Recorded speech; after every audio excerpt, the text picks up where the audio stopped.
اعوذ باللہ من الشیطان اللعین الرجیم بسم اللہ الرحمن الرحیم الحمد للہ وکفا وسلام علی عبادہ الذین اصطفیٰ. درود بھیجیے محمد وعلی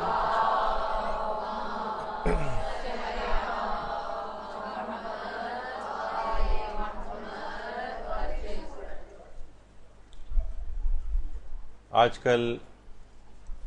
سوشل میڈیا پر بھی اور اس سے پہلے تحریر و تقریر کے لحاظ سے مجتہدین کرام، مراجع اعظام اور کے خلاف، تقلید کے خلاف باقاعدہ کچھ پوسٹیں بنائی جا رہی ہیں اور تیز رفتاری کے ساتھ اس سلسلے میں کام ہو رہا ہے، اور کچھ ایسی احادیث کو شیئر کیا جا رہا ہے کہ دیکھیے یہ علماء، یہ مراجع، ایسی ایسی تصویریں ان کی بنا کر ان کے خلاف ائمہ کی احادیث آئی ہیں، تقلید کے خلاف، مجتہدین کے خلاف لوگوں کو دھوکہ دینے کے لیے. تو آپ کے سامنے اس طرح کی تمام چیزیں بیان کرنا ہے، اور اس میں اب لگ یہ رہا ہے کہ اس کے اندر مزید تیز رفتاری آئے گی، کیونکہ عالمی حوالوں سے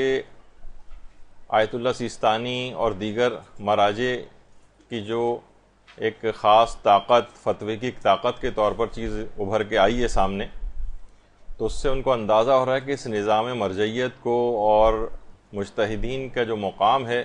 کہ ایک شخص صرف ایک کمرے کے اندر بیٹھ کر صرف ایک دو لائن کا فتویٰ جاری کرتا ہے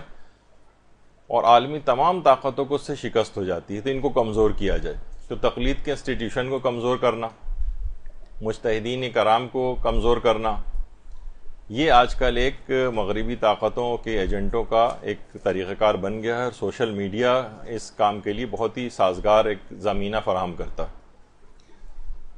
اور دیکھیے اس کے اندر جو چیزیں بیان ہو رہی ہیں وہ یہ ہے کہ تقلید کے خلاف، کہ دیکھیے تقلید کے معنی اندھی تقلید.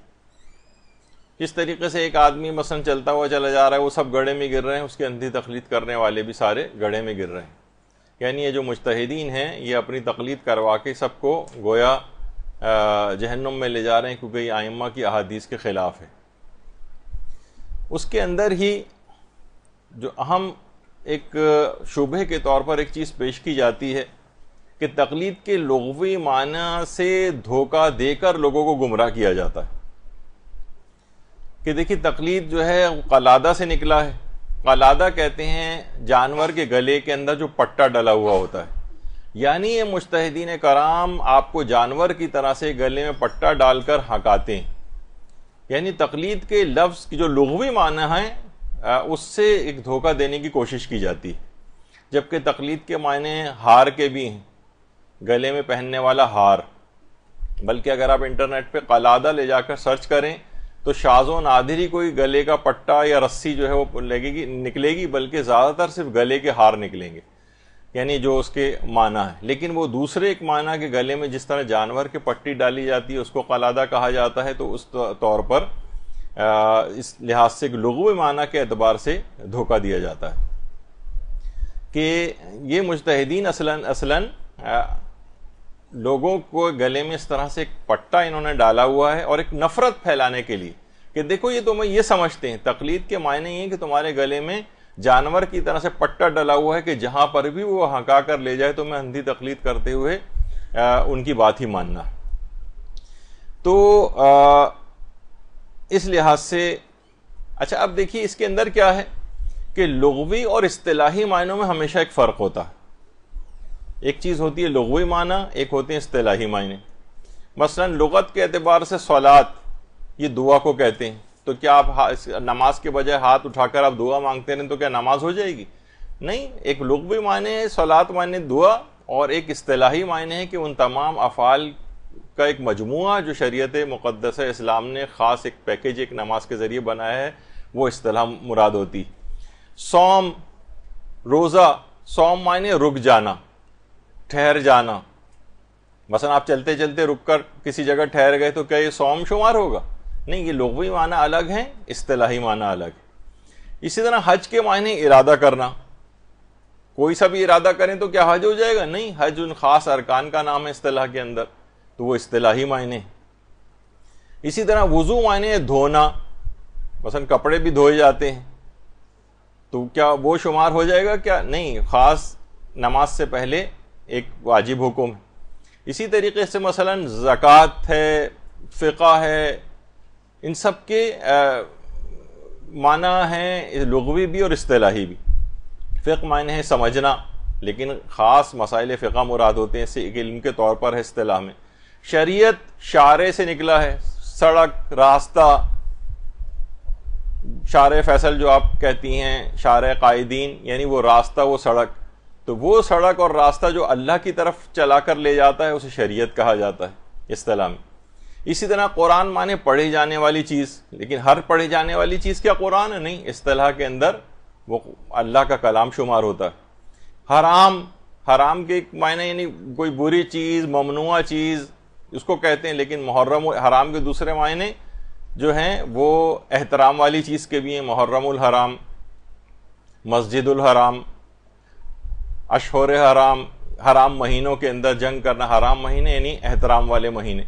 تو دیکھیے لغوی اور اصطلاحی معنوں میں فرق کے اعتبار سے ایک بہت بڑا دھوکہ دیا جاتا ہے۔ تو یہ بغیر اس بات کو دیکھے کہ یہ تقلید جو ہے ایک علمی اصطلاح ہے خالصتاً، محققین نے اس کے کیا معنی کیے ہیں،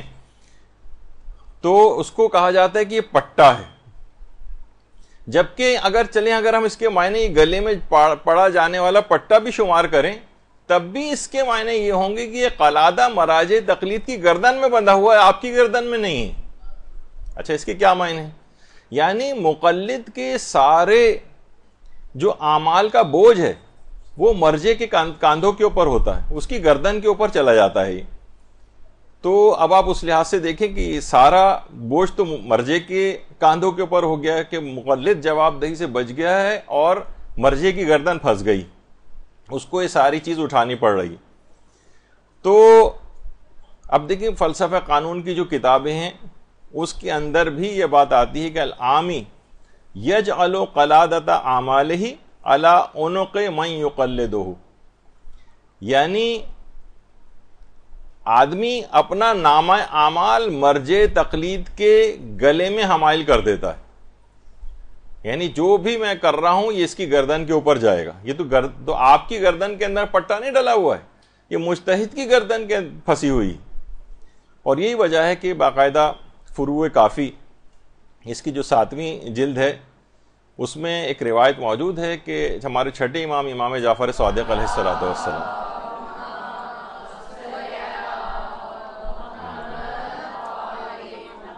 ایک محفل میں بیٹھے ہوئے تھے، اور ہمارے چھٹے امام کے ایک صحابی تھے ربیعۃ الرائے ان کا نام تھا، جنہوں نے 3 اماموں سے ربیعہ نے فیض حاصل کیا تھا، 3 اماموں سے، چوتھے، 5ویں اور 6ٹھے امام سے۔ تو ایک اعرابی آیا، اور اعرابی نے آ کر ربیعہ سے ایک سوال کیا۔ اچھا، اعرابی نے آ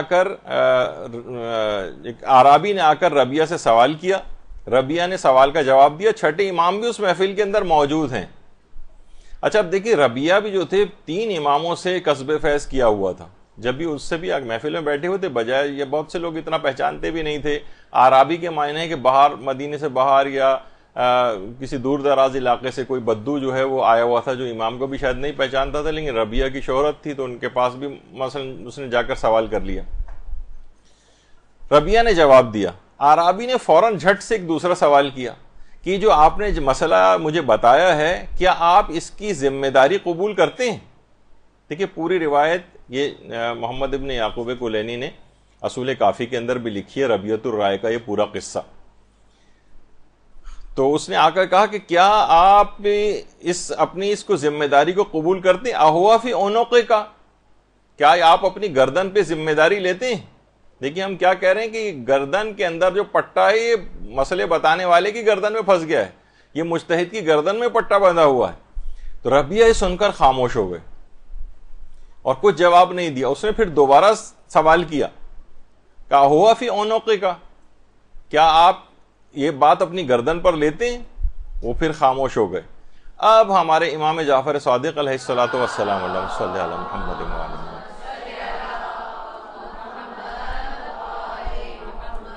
امام نے اس مسئلے کی وضاحت کرتے ہوئے فرمایا ہوا فی عنقہ، ہاں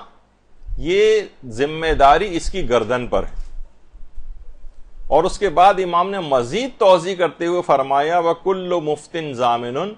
اور ہر فتویٰ دینے والا اپنے فتوے کا ضمانتی، ہر فتویٰ دینے والا۔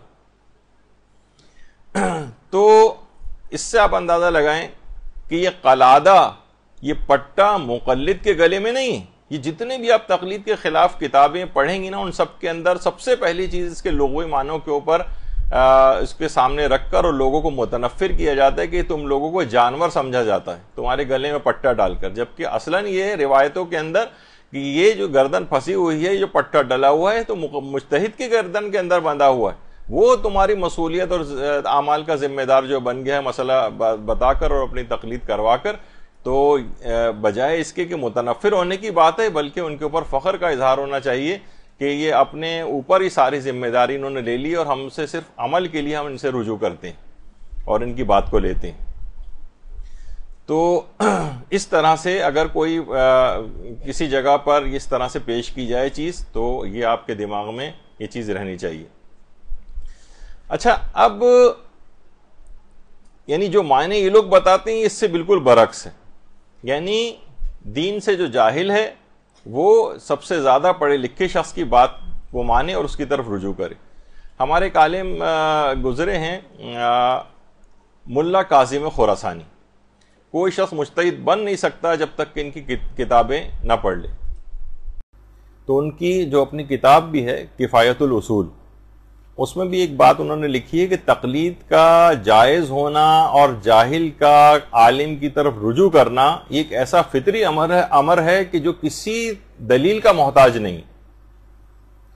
اگر لوگ اس کا انکار کر دیں تقلید کا تو باب علم مکمل طور پر بند ہو جائے گا، کیونکہ ایک طرف تو تقلید جائز نہیں ہے، مثلا آپ یہ کہہ رہے ہیں کہ تقلید جائز نہیں ہے تو وہ تقلید بھی نہیں کرے گا، دوسری طرف وہ شخص وہ خود ان احکام کو قرآن و سنت سے اخذ کرنے سے عاجز ہے،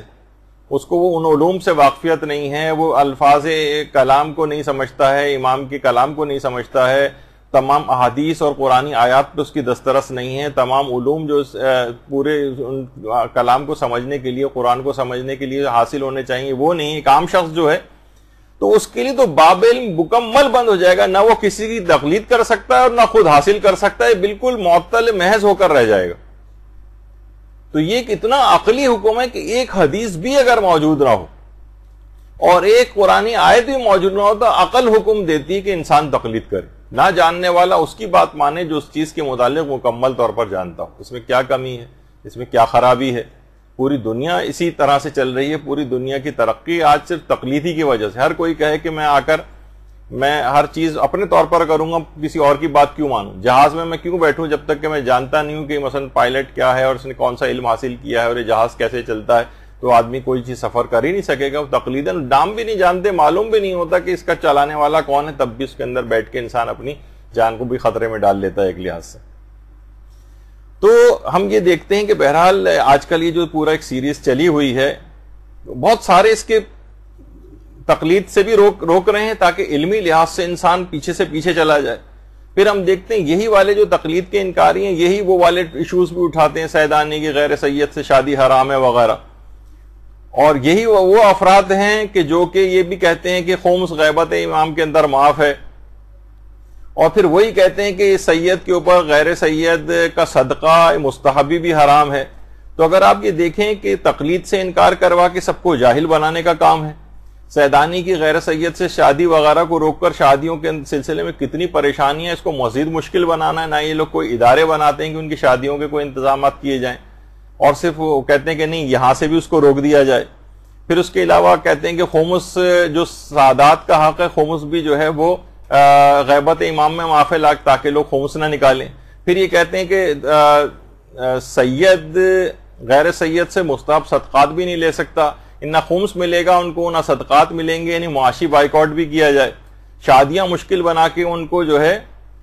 ان میں اخلاقی کرپشن کو بھی فروغ دیا جائے، تقلید سے کٹوا کر ان کو جو ہے جاہل بھی رکھا جائے. ایک پورا زبردست قسم کا ایک پیکج بنایا گیا جو ہر طرح سے خلاف ہے. اس کو سمجھنا چاہیے ان تمام سازشوں کو. ٹھیک ہے، اگر کوئی مثلا یہ کہے کہ تقلید سے لوگوں کو اس لحاظ سے روکنا ہے اور ان کو کہ ائمہ نے مثلا، ابھی آگے چل کر اس کی تفصیل آئے گی کہ ائمہ نے منع کیا یا نہیں منع کیا، تو کوئی شخص جو خود ایک فقہی مسئلے کا حکم نہیں نکال سکتا، اس سے آپ کہہ رہے ہیں کہ خود جاؤ اور قرآن و حدیث سے ریسرچ کرو، خود جاؤ اور قرآن و حدیث سے ریسرچ کرو. ایسے ہی جیسے کسی کو کہا جائے رکشہ چلانے والے کو کہ جاؤ تم جو ہے نا ہوائی جہاز چلاؤ، اور کسی نے آج تک مرغی بھی ذبح نہ کی ہو تو اس سے کہا جائے کہ جاؤ تم جو ہے نا دماغ کے آپریشنز کرو جا کر. تو یہ جہالت کا فروغ ہے. مجتہدین سے متنفر کر کے یہ لوگ باب علم کو مکمل طور پر بند کرنا چاہتے ہیں، تاکہ ہر شخص اپنی مرضی سے دین کے اندر روزانہ کی بنیاد پہ ہر شخص، یعنی اگر پوری دنیا میں شیعوں کی تعداد مثلا 5 کروڑ ہے تو 5 کروڑ فتوے، 5 کروڑ آرا، اور اس طرح سے جو ہے وہ یہ تو میں نے اس طور پر کہی ہے بات، یہ نہیں کہ یہی عدد ہے، میں اس کے طور پر کہ جتنے افراد ہوں گے پھر اتنے ہی فتوے ہوں گے. تو یہ تمام چیزیں ایسی ہیں کہ یہ ابھی ہم نے جو پہلی بات اس کے اندر ڈسکس کی ہے کہ یہ لوگ اس طور پر دھوکہ دینا چاہتے ہیں کہ لغوی اور اصطلاحی معنی، اور جتنی بھی تقلید کے خلاف باتیں لکھی گئی ہیں اس کے اندر اس والی دلیل کو لے کر آتے ہیں کہ یہ لوگ جو ہے اپنے آپ کے گلے کے اندر پٹا ڈال کے آپ کو گھسیٹنا چاہتے ہیں، جبکہ اصلاً یہ جو پٹا ہے مجتہد کے گلے میں بندھا ہوا ہے، ہوا فی عنقہ ہی، امام نے خود کہا کہ یہ اس کی گردن پہ ذمہ داری ہے. تو یہ آپ لوگ اس سے دھوکہ نہ کھائیں، بلکہ ان کو اس طور پر آپ جواب دیں کہ یہ جو ذمہ داری مجتہد کی گردن پر ہے، آپ کو جانوروں کی طرح سے کوئی گھسیٹا نہیں جا رہا. برحمتك يا أرحم الراحمين وصلى الله على محمد وآله الطاهرين.